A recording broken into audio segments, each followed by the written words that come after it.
And we are live.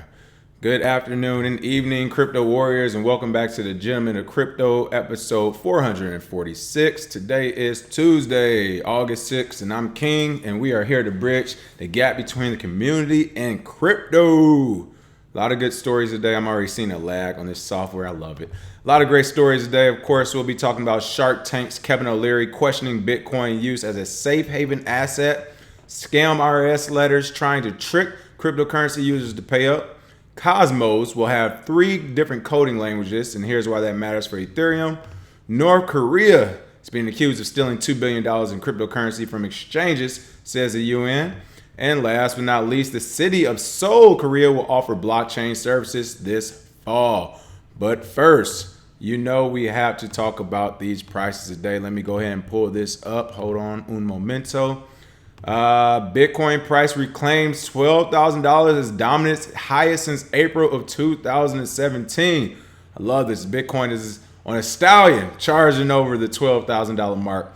And of course, if you looked at the prices since then, you can see at the top here, it's already back down to where it was yesterday. Actually, about $21 below that at $11,639.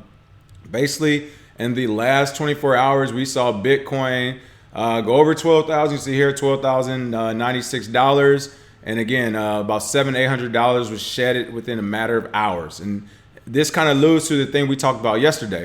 For one, 12,000 was a psychological barrier. So a lot of people had buy and sell orders up as soon as it hit 12K. Or a lot of people there was like, all right, I'm good to go. Let me sell some of this, get the retrace, go right back in. And of course, some people were ecstatic and they wanted to keep their money in. But regardless, that kind of goes along yesterday where I said once it crosses that $12,000 mark, you get into that 12 to 13, 14,000 to 15,000, it's going to start blinking. So literally as fast as we saw it go right past 12,000, it came right back to where it was yesterday. Again, it's something we expected. I think we're going to see that again going around 13.5, 14,000. We're going to see it again as soon as it hits 15, 16,000. It's going to start blinking. Except that's next time it's going to go from 13.5 back to 12,100, 14,000 back to 12,900, 15,200 to 16,000 to 16,200, back down to 14. So start expecting these big swings because, as I stated yesterday, it's only a big swing, or it only perceives to be a big swing according to the price of the US dollar. But when you're actually looking at the percentage swings of the trading itself, they're becoming smaller and smaller. So expect the bigger gains and losses overnight like this. Actually, wow. Just as quickly as I said, 11,000, 600 and some change, it just dropped back down to 11,358. So that just happened right in front of us. So as I said, those swings are going to happen that fast. Ethereum still hovering around the same, $224. Ripple dropped a few cents last night to 31 cents. Litecoin's down 92 cents. Bitcoin Cash is down $334. EOS is down to $4.17. So again, Bitcoin saw a pullback. Of course, we saw all the altcoins follow because, as I said yesterday, Bitcoin's at about 70% dominance now. And again, that's the highest since we saw since 2017. A couple of other things to note when people are talking about the price of Bitcoin, and this kind of is going to roll into our first story with Kevin O'Leary from Shark Tank. But I want to look at some charts here. Let's look at some charts. These are only Bitcoin focused, all right? This is the chart of Bitcoin from it looks to be almost its inception to right now, right? You can see this little divot in 2014. Let's go ahead and zoom in. I guess I already was zoomed in. But you can see this little pump right here in 2014. For those who look at the charts or is around 2014, this is a huge pump. This is when we saw Bitcoin basically go from $30 all the way up to almost $1,000, right? Look how small that looks on this chart. That was a big moment in Bitcoin history. And then, of course, right after that is when the whole Mt. Gox fiasco happened and that big dip and sell. But this is the dip and sell off after Mt. Gox too. If you're looking at right here at 2014. Again, back then, this was the crazy thing happening. Everyone thought Bitcoin was dead. Now, fast forward to what I want to pay attention more to, I guess, modern history when it comes to Bitcoin. Let's look at 2016. About midway through 2016, when you see this slight bump here, Bitcoin is about $400 to $500, all right?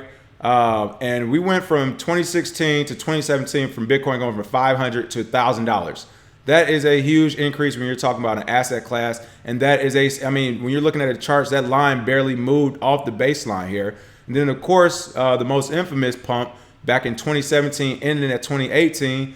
Look at us right now. We are following the same chart. So this is where we talk about charts and trends and everything. The psychological chart is real. We saw it happen from 2017 to 2018. You can see the spike here and it goes down. If you're looking at 2019 right now, this chart is looking the exact same way as it was in 2017, people. Something we said last year in 2018, we said this feels like 2016 again. And right now, 2019, it feels like 2017 again. And the chart is showing this to be true as well. And then, of course, last but not least, again, as we roll into this article, for all the Bitcoin naysayers, let's not forget, today's August 6, 2019, the price is bouncing around from 11,000 to 12,000, right? August 6th of 2017, the price was 3,200 and some change. $3,257. It hoovered to a high of about $3,293 and a low of $3,155. So literally, again, let's say you thought that, these are, and I point this out because in 2017, around this time, there were so many people saying, well, I already missed it. I'm too late. I'm too late. We hear that all the time.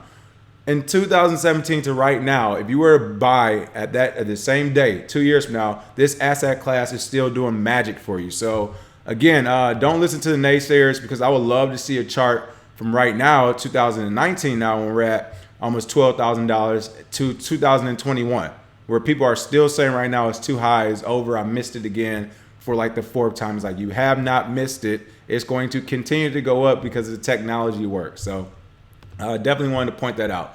What's going on, Malik Howard, Jizzy Mac, Ronan Bushido Style, I love that name. Hugging the Blockchain, Milto, Madam Crypto.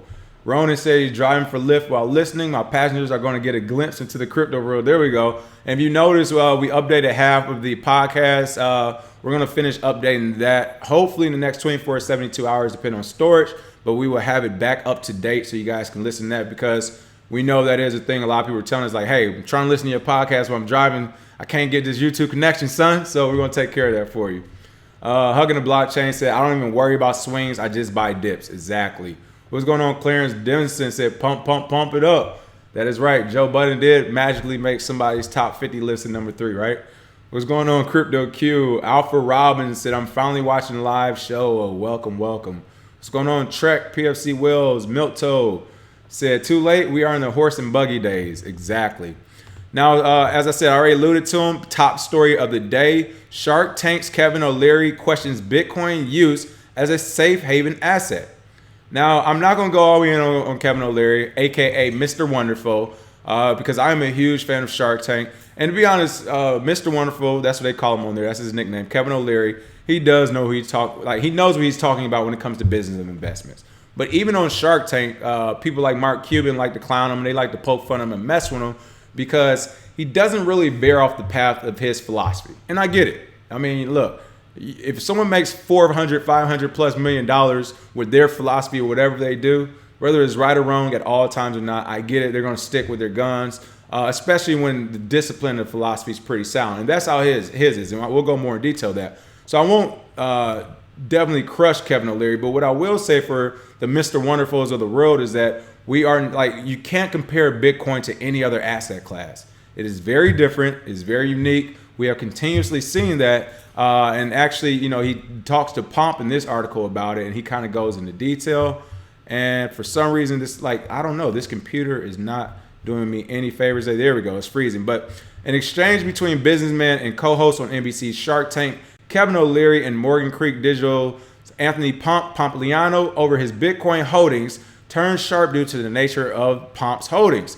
Looks like speaking on CNBC, O'Leary challenged Bitcoin's role as a, quote, safe haven asset. Pompliano said over half of his net worth resides in the first cryptocurrency, to which O'Leary called out the foolishness of such a holding scheme in his opinion.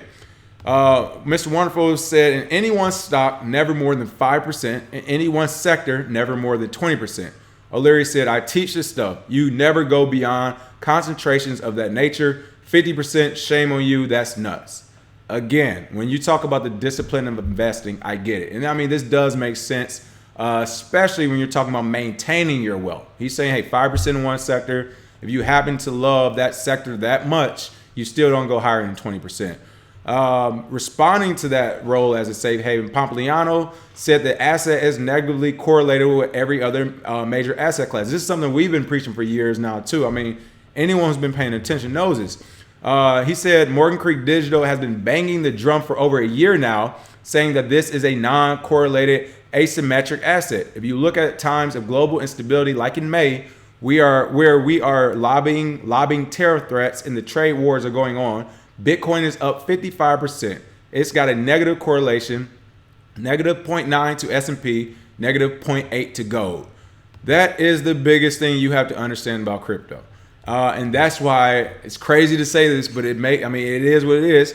People like Bitcoin Zay and I are actually better traders and better in the cryptocurrency environment than someone like Mr. Wonderful is, which shouldn't make any sense because, of all his greatness, as well as the Warren Buffetts of the world, because they still don't understand the technology. They still don't understand the modernization of the technology and why it's so much different. So, again, I get his philosophy, but he's still focused on this is how things were done. A perfect example to highlight this, or Larry made a comment. He said, if this is really such a great idea, why is there only one Vegas game working? Hilarious. He called it a Vegas game, right? He said 2 years ago, Larry explained he purchased $100 of various cryptocurrencies like Bitcoin, Bitcoin Cash, Ripple, Ethereum, and Stellar Lumens, and his holdings are down about 70%. All right. He chose the wrong things. I mean, it's literally that simple. I mean, he went on Coinbase and bought the Bitcoin bundle, and he's mad at the entire cryptocurrency landscape. 2 years ago, what was that? 2017, on this show, we were preaching privacy coins. We said we knew in 2018 regulators were going to come down hard on Bitcoin, and one of the things people could pivot to were privacy coins or even stable coins for some people. So for him to even invest some of that $100 into Bitcoin Cash, I would have told him from the start that was a bad investment. Like, what other than Roger Ver screaming at people on YouTube and on TV, what other reason did you have to invest in Bitcoin Cash? You didn't have any. Same thing with Ripple. Actually, again, we've said Ripple, we talked about yesterday, it's a good asset class as far as tradable, even though some now are calling the death of it, that Fed now program's coming on. But again, what reason did he have to go into Ripple? Ethereum, we knew this was going to be a slow moving giant. Stellar Lumens, they follow everything Ripple do. So essentially, when you talk about XRP and Stellar Lumens, he essentially almost invested in the same thing twice. Bitcoin Cash, you can cancel that out. So 3 of his 5, I mean, I wouldn't even advise to really invest in 3 of his 5. When you're talking about $100, which ones are you going to get first? I would have told him to put some of that money in Dogecoin. You would have saw a better return. So again, this was a good segment that they had because a lot of America, especially, a lot of the older part of America, feels the same way as Kevin O'Leary. They're like, hey, this doesn't match up with my discipline. I don't want to invest in this. However, people like Pompliano, who has over half of their net worth in Bitcoin, are winning right now. I mean, I just showed you the price 2 years ago to right now. They're winning. So men lie, women lie, numbers don't. All right, what's going on, Maximilian Price? Clarence Dennison. No, I didn't watch Continuum yet because I have forgot the name, but I am actually about to put it in my notes right now as you said that. Thank you. Milton says, big difference in trading strategies between staying wealthy and getting that way. Exactly. So that's the other thing to point out. There is a huge difference in the trading strategy when you're talking about, hey, I'm Warren Buffett, I'm Bill Gates, I'm Mr. Wonderful. I'm just trying to maintain my wealth. I don't need to make any more money, especially from a financial sector or financial venture. He can go buy real estate and flip that in a couple of years and make the same type of money some of us can make in Bitcoin, right? If not more. So that's definitely a huge difference in trading strategies. And I'm glad you pointed out, Milton, because people need to pay attention to that when they follow some of these people. I see so many people follow some of the traders. I mean, Pompliano, big name, Morgan Creek Capital. That's a venture capital fund. If you don't have like 20 or 30 million, you can't even look at what they're doing. So when people talk about his trading strategy, what he's doing is like, that might not work for the person who only has a $30,000 or $100,000, $200,000 net worth. Their trading strategy might need to be different. So great way to point that out. What's going on, Jalita McGowan? Allison Thompson, hello. All right, another article, which I'm sure will make the IRS smile. Scam IRS letters are trying to trick cryptocurrency users to pay up. That is right. Scam letters purporting to be from the United States IRS, Internal Revenue Service, are trying to con cryptocurrency taxpayers and others out their funds.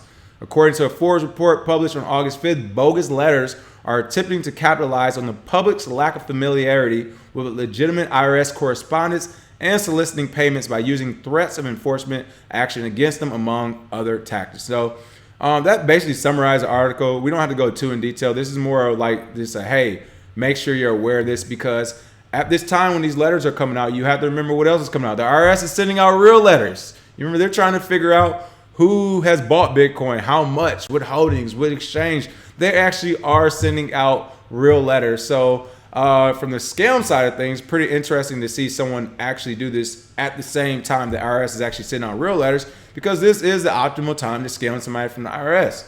What I would like to point out to the IRS, as well as these scammers, is that letters are a thing. Like, I mean, how old are letters? You sending snail mail to receive information, or snail mail to scam people? I mean, who's the target audience on this? Like, I'm not even being funny, but I highly doubt it's a millennial or Generation Xer. I mean, you're sending mail to scam people. So, make sure you're paying attention to this. As they said, some of the letters make use of bona fide information relating to recipients' actual tax debts, such as liens filed against them, further bolstering their false sheen of authenticity. So, again, liens are public. I think I'm saying that right. I never say that right. They're public information, so they can actually find out how much you might owe in taxes and all that stuff, and create a fake letter and send it to you. But if the IRS actually sent you a real letter, which I know some of our crypto warriors did receive, you might actually have a case to say, hey, I didn't know if I was being scammed or not. I mean, look, you guys are sending me snail mail. I don't get a call. I don't get an email confirmation. I don't know. I thought this is a scam. I didn't know I owed you guys anything. Granted, don't take this as not legal or professional advice, and I'm sure, knowing our government, there's no gray line. But I believe this could be a case, because, hey, if you're sending out real IRS letters and it's a whole flood of scam IRS letters going on, when my bank account looks at both of those letters, no one gets paid, all right? Like, we're not playing this game. No one's getting paid until we figure out what's what and who's who. So one of the ways to kind of get around it is to just call the IRS, Google the number, call them twice, call them from 2 different numbers if you have to, and ask them, hey, did you guys send me a letter? I'm sure they probably have a reference code on it, all that good stuff. But don't blindly just start paying money out of your pocket because you're scared, when it might be a scam actually coming after you. Because I tell you what, if you do get scammed by one of these letters, the IRS is going to be like, oh, hey, special investigator, where's my money? They're not going to care about that scam. You're going to pay twice. So make sure you pay attention to that. All right, now on the technical side of things, Cosmos will have 3 coding languages, and here's why that matters. For those who don't know, Cosmos is another company that has come out now that is doing smart contracts. They're hoping and also basically saying that they're going to compete with Ethereum. When it comes to smart contracts in general, this is big for the industry, because smart contracting, the industry of it, is becoming competitive now.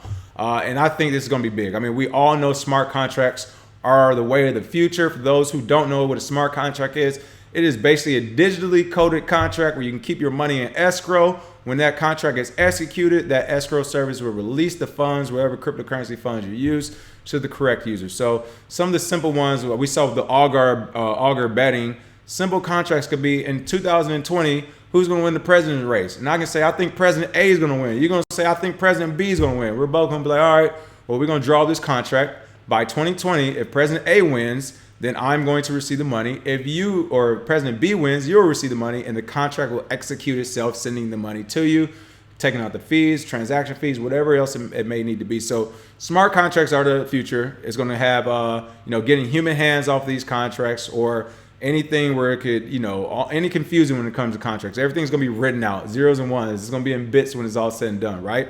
But in a move that could compromise Ethereum's long-held dominance as the world's top platform for smart contract development, blockchain interoperability project Cosmos will offer users the choice to code in at least 3 different programming languages.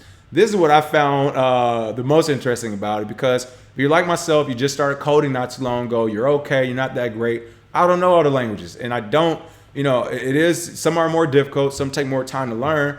But if they have one in my language, I'll probably be more, incentivized to actually try to do a smart contract or to work with the programs. The first language to be supported on Cosmos is called Ethermint. It's a direct replica of Ethereum's smart contract language Solidity. So they kind of cheated and just stole that on there. When it's open source, that's what happens. Of course, they're saying that's aimed at making it easy for Ethereum developers to port their applications to the Cosmos network. So they're literally saying right here, if you're an Ethereum developer, how about you just come work with us? You can bring your work alone. It's backwards compatible. We're good to go. The second coding language is called the Secure ECMAScript, SES. It's a version of JavaScript. Yes, this is what I'm talking about. I can work with JavaScript. See, I can do this now. It's a version of JavaScript built for secure smart contract deployment by blockchain startup Agoric. Again, this is one of those things with Ethermint, Solidity. I don't know Solidity. There's nothing I can do. But if we have the same program and the same smart contracts, you can tell me I can do that with a version of JavaScript, I'm interested now. Like, okay, this is something I'm capable of doing. So again, that opens up, this opens up the wide berth of people who are available to work on smart contracts. At first, it was just that small lane of Solidity users. Now we got Solidity and JavaScript users. That made it that much bigger. And last but not least, of course, JP Morgan, blockchain spinoff Cardano, announced Tuesday it would too be building a version of its native smart contract language packed for the Cosmos ecosystem. Its entrant to the Cosmos coding arms race is called Cadenet Mint. I can't even say the word. So basically, they're also going to start one. They're being quoted as saying we're committed to getting an industry level smart contract language on Cosmos to give developers more deployment choices, as I just said. So they don't have it yet, but they're working on it. So that's going to be 3 different coding languages you can work on smart contracts for. Again, this is very good for the industry. It's going to make it blow. One of the things I don't like is that some of the people, who are they from? According to Stuart Popejoy, who's Cardano's founder, of course, JP Morgan had to make these inflammatory statements. They're basically saying that everything that's been designed now is going to be legacy and they're going to be the brand new ones. This is something we talk about all the time with the marketing. I mean, if you notice, Cosmos didn't say this. Ethereum's not saying anything bad. No one's talking about anybody, right? Except JP Morgan. They had to come in. JP Morgan basically said that everything that we're seeing on Ethereum, let's see if I can actually find the quote. Here it is. Even so, Popejoy remains skeptical about Ethereum 2.0, saying that the criticisms of Ethereum's virtual machine and Solidity, quote, could have been addressed a long time ago, but weren't due to poor leadership. Kind of fair, but you didn't have to come after somebody like that. I mean, where was you guys? Like, you guys didn't invent this. You're working off someone else's work. So I get it. It is kind of fair. But when you talk about poor leadership of Ethereum, well, first of all, you had a 17-year-old at the time, Vitalik Buterin, who created Ethereum. So while you got all the JP Morgan, all you smart people, all you billions of dollars and trillions of dollars, and we own every bank, there was a 17-year-old working in somebody's attic or his dad's basement and living room who created Ethereum. So when you talk about poor leadership, it's not poor leadership. It's him growing as a developer, as a human, as well as a leader when it talks about Ethereum Foundation. So yeah, it could have been addressed a long time ago, but there was also other issues to address, such as scaling, which were more important than smart contracts at the time. Because let's say Ethereum did make the perfect smart contract. Till this day, no one would still be using it really, but a handful of people. Because as we've seen, companies like JP Morgan are averse to actually adopting technology, which is why no one's adopted Bitcoin yet. So I don't agree with that statement. But going forward, they also said, I wouldn't consider them competitors, but as it is, I consider them legacy. This is a person, JP Morgan, Popejoy, or a group who don't even have a product out right now, and they're calling them a legacy. Work on getting a product out, a working product like they already have, and then you might have room to talk. So again, these are some inflammatory comments I don't fully agree with. I get what they're saying. They even gave them a little pat on the back after they basically crapped all over them. They said they did a good job in getting smart contracts out there and getting people thinking about it, but that's going to be a footnote. Wow. Look, bang, bang, people, shots are fired. They said that's going to be a footnote. This is the thing that worries me about the industry, people. You got JP Morgan, you got their billions of dollars in marketing, and then you have teams like Ethereum who have been in the community, who have been in this industry, have been working on multiple projects at once, just so a big marketing institution who have all the money and chips in their hand can come in, try to copy your work, and then try to make something better. But before they even make something better, they start crapping on your work already, saying you guys are a legacy and going to be a footnote. Wholeheartedly disagree with this statement. Again, I get what they're saying. They made some good points. But until you at least have a product, you're not even a legacy. You're not nothing. Like you're an ideal. And trust me, I got 100 ideas for the crypto space. Until they start being executed, that's all they are. It's thin air, right? So we'll go to the comments for a quick moment for these last couple of stories. PFC Will said Pomp looks like he's using other people's money. Oh, come on, man. You know what time it is. Ain't nobody putting half their money in nothing. Brian Hanley was going on.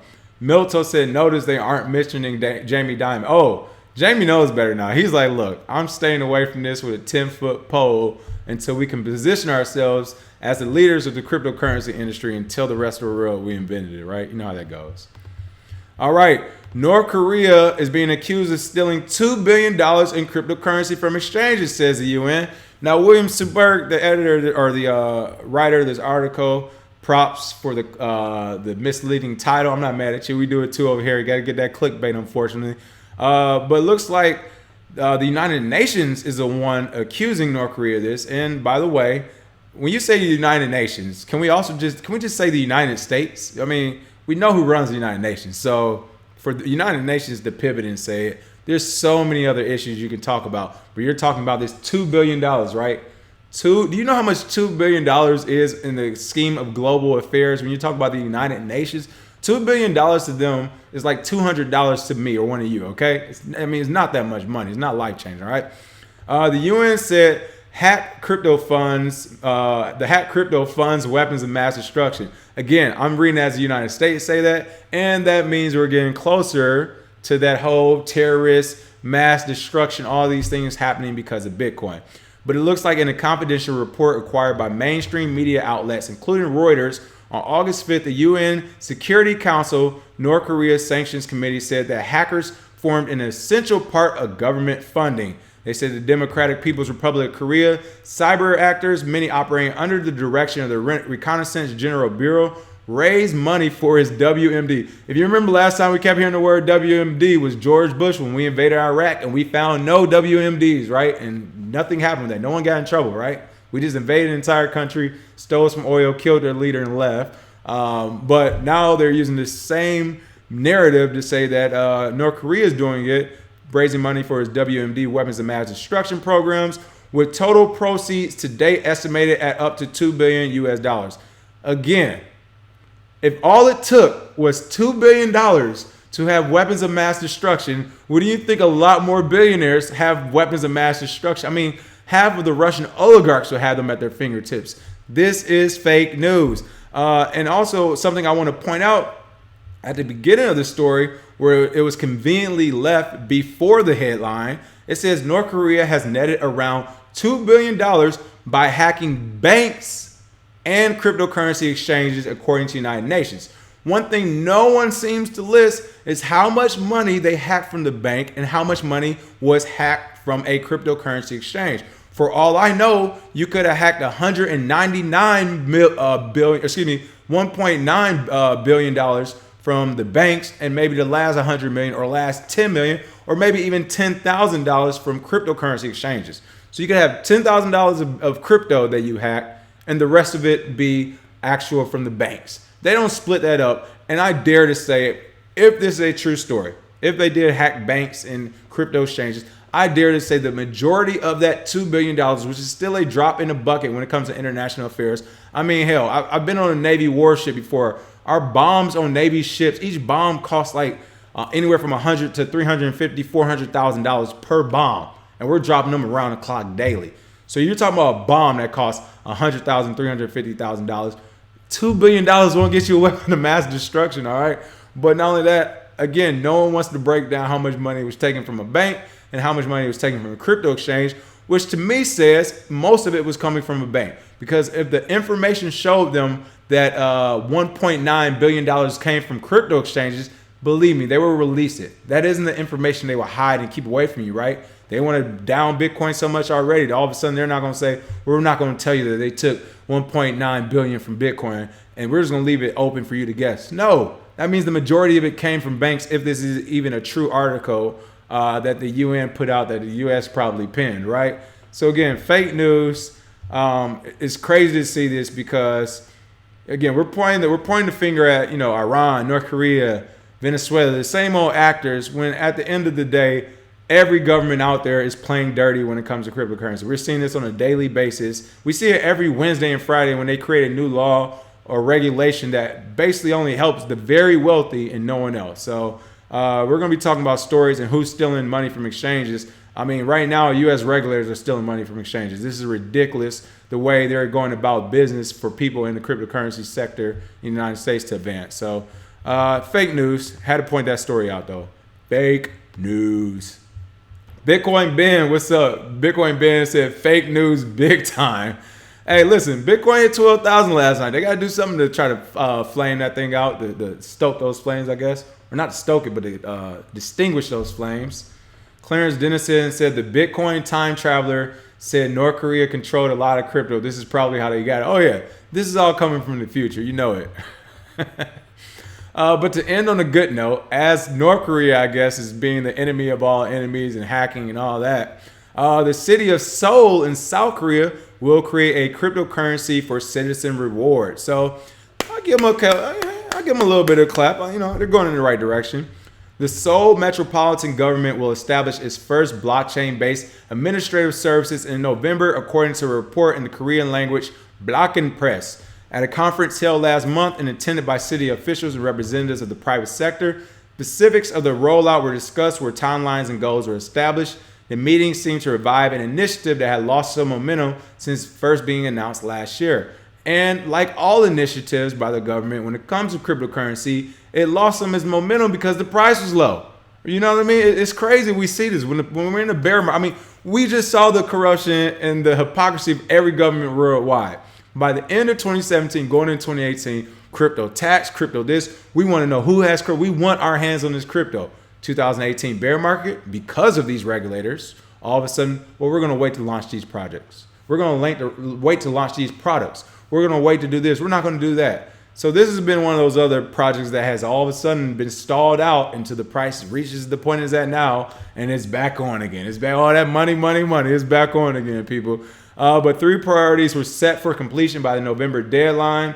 The city's blockchain point system will be introduced, and residents of Seoul will receive S-coins, which if you ever saw Mr. Robot, E-coin or E-Corp, I mean, this is literally it. It's crazy. Will receive S-coins for the use of public services. They will be able to redeem those points for rewards. Services that generate the coins include paying taxes and participating in public opinion polls. So this is the part where I agree with it. I love it. I think this is big. I think it's something that could be adopted across nations worldwide, where yes, it's like, hey, if you pay taxes, if you vote on something, if you tell us your opinion about what's going on in your section, your region, your city, you can all be rewarded in S-coins or whatever coin they come up with, right? I do agree with that. I think that's a good way to get people involved in the government. It's a good way to put people back in work, because say you're homeless, but for whatever reason you got a cell phone. I think that's like the way they do things now. Or whatever your situation is, you're not in a good situation financially, you can literally just open up your phone or laptop or whatever and take polls all day, pay tax, do whatever you need to do around the city. I mean, it's almost like a little video game. You're doing little missions around the city where you get a few dollars here and some coins, you get a few dollars here and some coins, and eventually it will add up.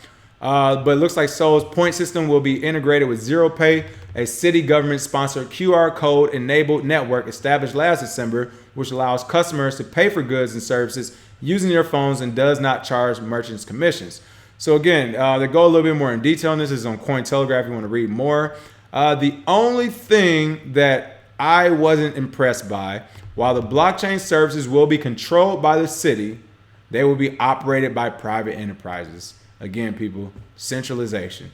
This is why we talk about decentralization here, because you just unrolled this, what seems to be a beautiful project, but it's being controlled by a private enterprise. I think I said it yesterday. I know I say it often, but if you're in, yeah, it was yesterday, but basically, if you're a business person, i.e. a private enterprise or business people, your goal as a business is to make money. That is how you win championships, by making a lot of money, creating new products, doing all this good stuff. But at the end of the day, it ties back into how much money did it make our investors? How much money did it make our board? How much money did it make everybody? It's about making money.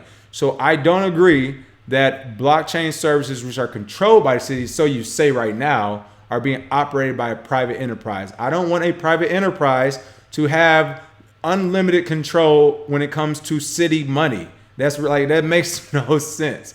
I mean, you are literally almost begging them to do something wrong. It's like you smell these fresh baked cookies all day. Like you work around cookies all day. They smell great. You're allowed to pass them out. You're allowed to put your hand in the cookie jar. But you get a little chocolate on your finger. You never going to taste that? Yeah, I mean, it's melted. You're going to taste the chocolate. It's on your finger, people. So again, I am against private enterprises when it comes to public services controlled by the city. But if this blockchain service will be, if it's a transparent one and there's not going to be a closed blockchain centralized and all of that, then maybe that could work. If it's a private enterprise actually operating it, but the blockchain is transparent, people can still go online, look at everything, it could work. But if it's going to be one of those closed blockchains, where it's like only 10 of us are allowed to see it, 3 city workers and 7 private people at this company, I'm not trusting. It sounds like we're doing the same old same. But regardless, again, when it comes to giving out those S coins and the reason why, I think that's pretty cool to see. I did notice I hadn't had it on the article, but yeah, I think it'll be pretty cool to see if this actually works out. So looking forward to it. Let's see, last couple of comments real quick. Crypto and culture, what's going on?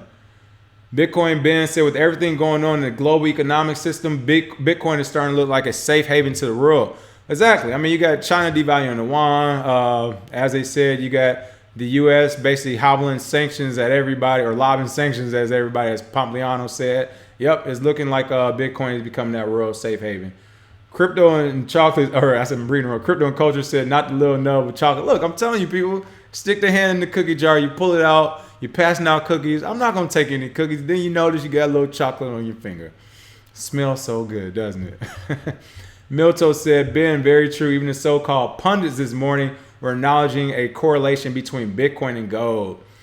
Cities and states will use blockchain tech to issue bonds in the future. I can see that as well.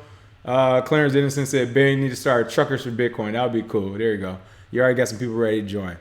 All right, that's all the news for today, people. As always, thanks for watching. Make sure you smash that like and share button. Again, I'll be updating those podcasts in the next 24, 36 hours. Pardon us for getting behind on that, but you know how it goes. You get behind on 10, 20, 30, and it's like, guess we're behind. We're going to update those so you all can watch them whether you're trucking, driving, or wherever else you're doing.